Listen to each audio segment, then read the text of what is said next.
Condepols, empresa andaluza con más de 53 años de experiencia en la fabricación de productos de polietileno. Es referente en Europa y líder del mercado en los 3 sectores en los que opera: Big Bags, mallas agrícolas y madera tecnológica. Condepols, símbolo de calidad, innovación y servicio. Nuestro departamento de I+D+I trabaja en el desarrollo de soluciones para las necesidades de nuestros clientes, creando productos innovadores que ofrecen grandes ventajas competitivas. Con un equipo humano de más de 200 personas y una amplia red comercial con presencia en más de 20 países, proporcionamos servicios y soluciones personalizadas. La calidad, la mejora continua y la rapidez en la gestión son factores determinantes en Condepols.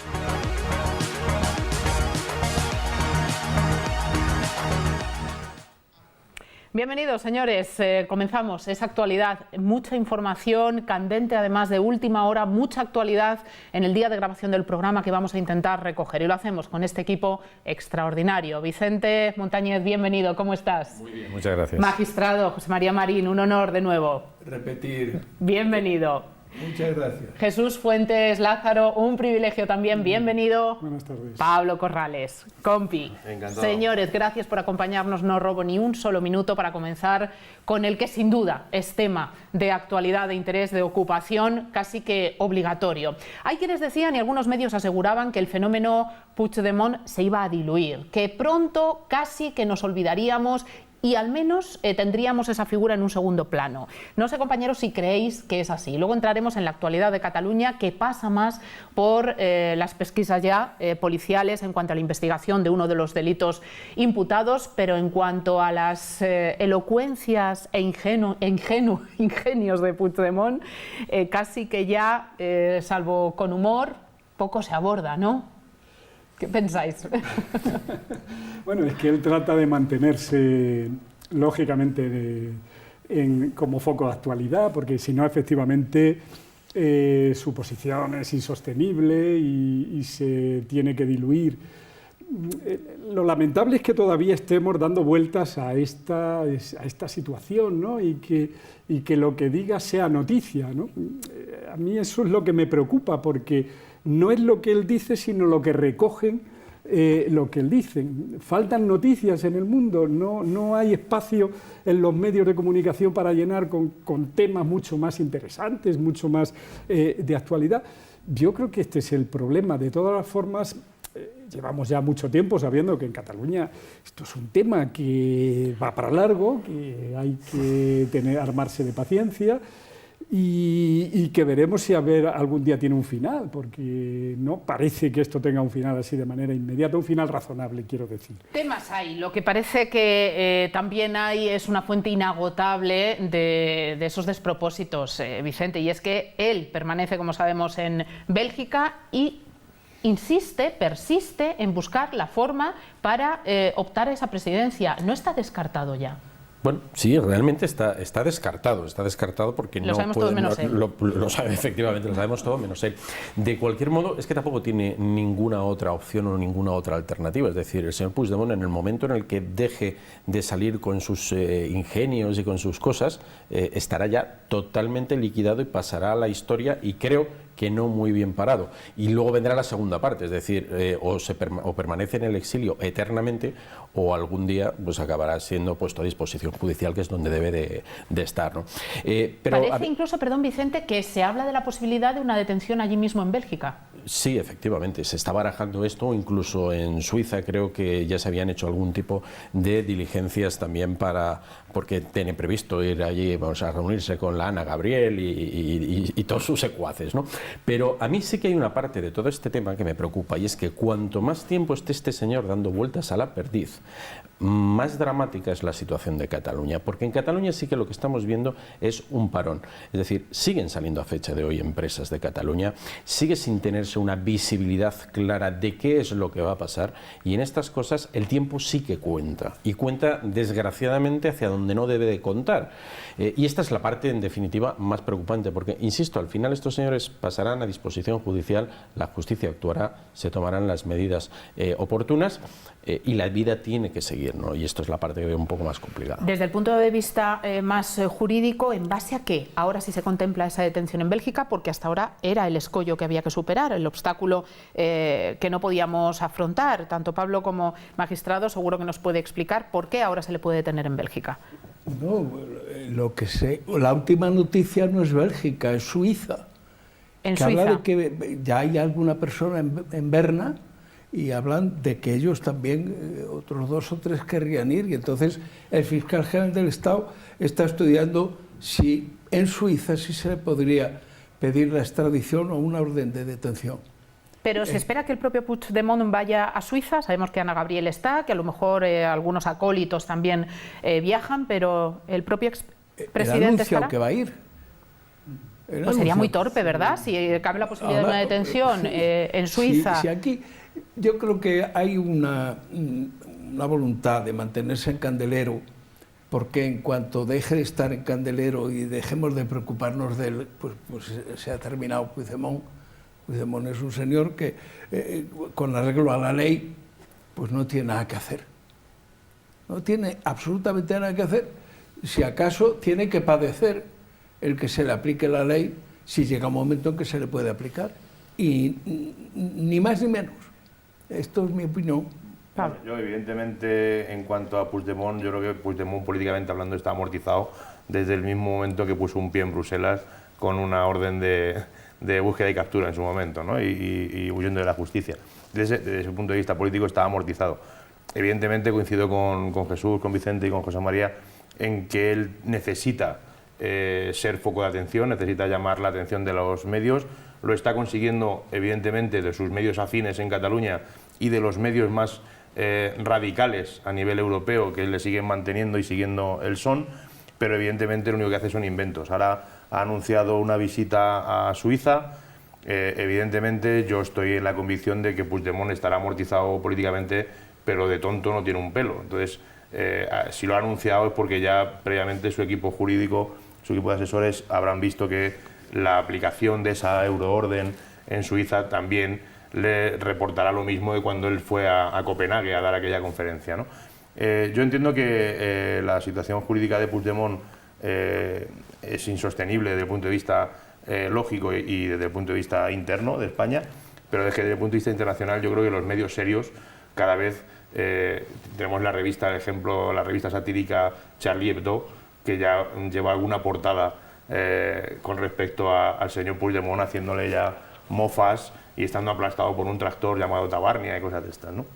Pero bueno, a partir de ahí yo creo que la situación que antes decía Jesús y hasta dónde va a llegar esto, pues yo creo que, y lo he dicho ya en algún otro programa, yo creo que esto va a llegar hasta el momento en que los grandes partidos españoles constitucionalistas decidan que con Cataluña no se hace política partidista, sino que se hace política como proyecto de país, y todos a una decidan poner fin a la situación catalana en pro y en beneficio de la defensa de la unidad de la nación española y de la Constitución del 78.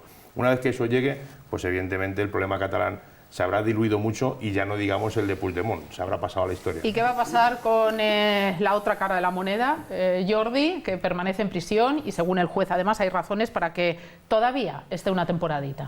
Yo voy a enlazar con lo que decía Pablo. A ver, el problema que tenemos es no tanto de los partidos políticos cuanto de los ciudadanos de Cataluña.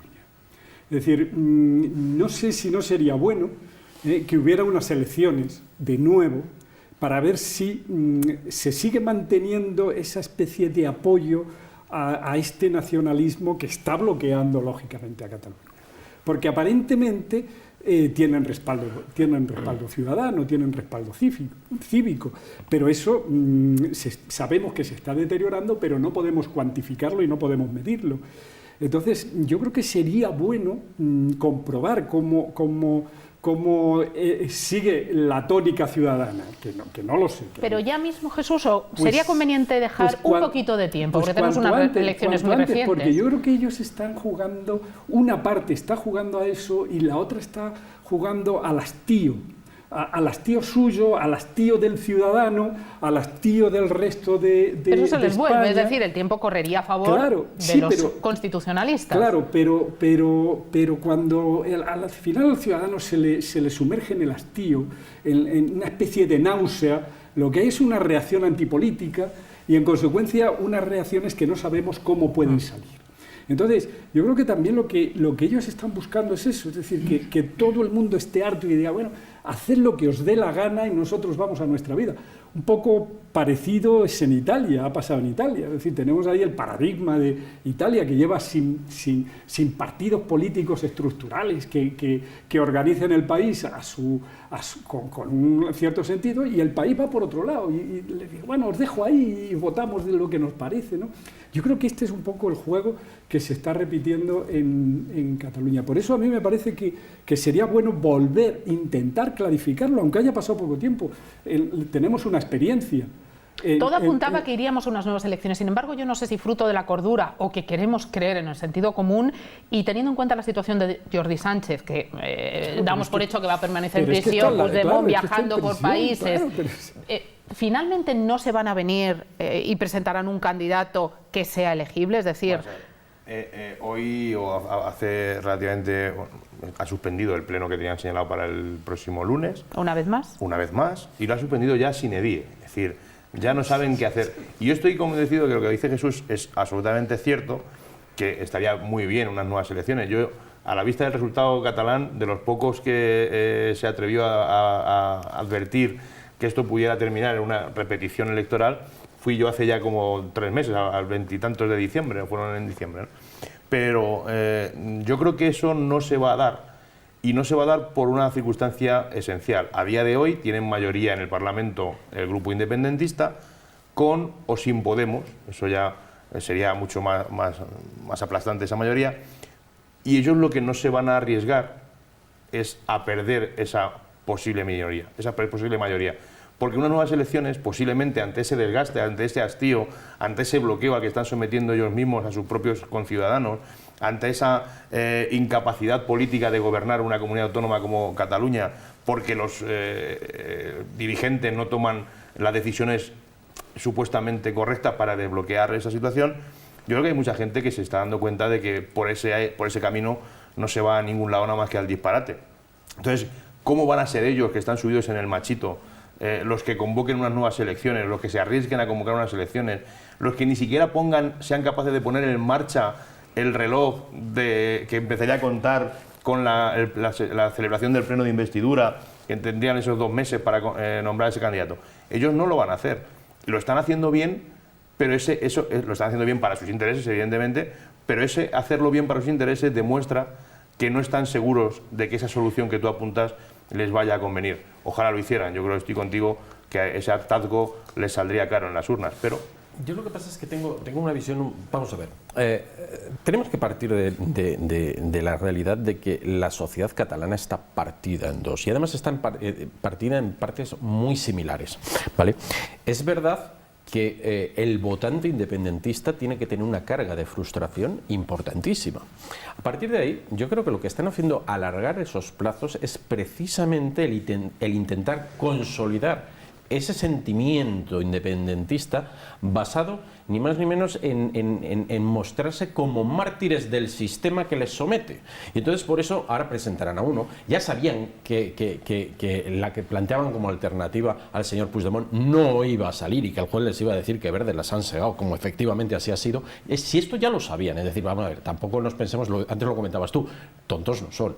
Es decir, pero este tipo de reacción muy propia de la CUP, muy antisistema, muy el de enfrentar a España frente a la legítima República Catalana, es lo que realmente puede calar en ese electorado y consolidarlo, porque si no al final sí que es cierto que frente a unas segundas elecciones probablemente perderían ese diferencial, pero en la medida en la que sigan generando el victimismo y alarguen los plazos, y de ahí yo creo que viene un poco el sine die, creo que se aproxima más a su objetivo, por muy rocambolesco que nos parezca, porque insisto, es decir, es un tema puramente visceral, es decir, el votante independentista no tiene una base lógica y razonable, es decir, ya saben que es una mentira, ya saben que no se han podido echar hacia adelante la República.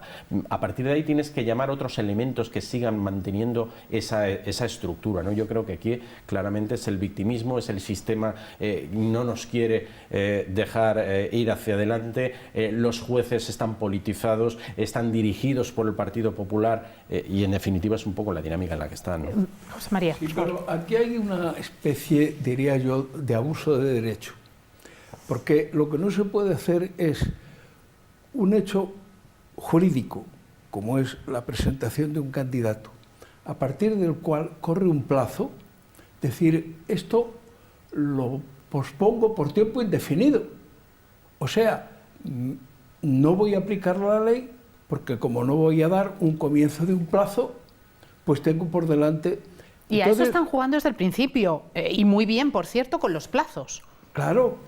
Pero entonces yo lo que pienso es lo siguiente, Cataluña sí tiene gobierno, tiene el gobierno central español con el 155. Entonces no se pueden quejar de que no tienen gobierno ni que no tienen autoridad. Lo que no tienen es una autoridad nacida del Parlamento de Cataluña, porque el Parlamento de Cataluña se ha negado a presentar un candidato presentable, entre comillas, quiero decir, un candidato votable y que pudiera tomar las riendas del gobierno de Cataluña y hacer que el gobierno pudiera suspender ya la aplicación del 155. En tanto esto no ocurra, yo insisto, ya lo dijimos en algún otro programa, que el 155 había que aplicarlo con mayor extensión. No me explico, de verdad, que haya un ministro de Educación que diga que no encuentra el sistema para que en Cataluña se pueda enseñar en castellano a quien quiera aprender en castellano. Sí, bueno, yo compartiendo absolutamente todo lo que ha dicho José María, parece evidente, ¿no? Que en Cataluña hay un gobierno, que es el gobierno de la nación. En Cataluña se están tomando las decisiones justas que se pueden tomar en la aplicación del 155, porque la limitación del 155 viene como consecuencia de lo que para mí es una dejación de funciones de la presidencia de gobierno, por cuanto que quiso que el 155, con buen criterio democrático, pero con una dejación de funciones desde el punto de vista de responsabilidad del gobernante, quiso que el 155 fuese lo más consensuado posible con los partidos de la oposición, y eso está bien, pero si ese consenso no se da, o si ese consenso no es lo que tú quieres llevar a efecto, tú tienes la capacidad, tenía mayoría absoluta en el Senado, podía haber sacado adelante un 155 que hubiera impedido la difusión de esos mensajes independentistas en medios de difusión, que hubiese empezado otra vez a desmontar ese rol de víctima del que hablaba antes Vicente con muy buen criterio, pero que es el rol de víctima en una negociación es el más fácilmente desmontable, porque se desmonta con verdades contrastadas y con hechos objetivos, y por lo tanto esa confrontación de hechos objetivos, de verdades contrastadas, al rol eterno y permanente de víctimas no se está dando ni por parte del gobierno, ni por parte de los firmantes del 155, ni por parte del resto de partidos. Entonces, esa laxitud o esa endeblez que hemos mostrado o que se ha demostrado como Estado central, pues es lo que se están aprovechando ellos para seguir jugando a ese juego que le va muy bien, le va de maravilla. Pero hay una cosa, yo voy a hacer una apuesta por la inteligencia y por la razón, aunque sea en los nacionalistas, que ya es.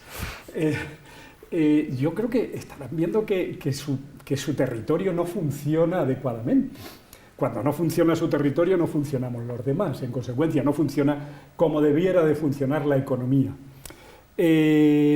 Otros más nacionalistas o igual de nacionalistas, tozudos, que pueden ser los catalanes, fueron los ciudadanos, los habitantes de Quebec.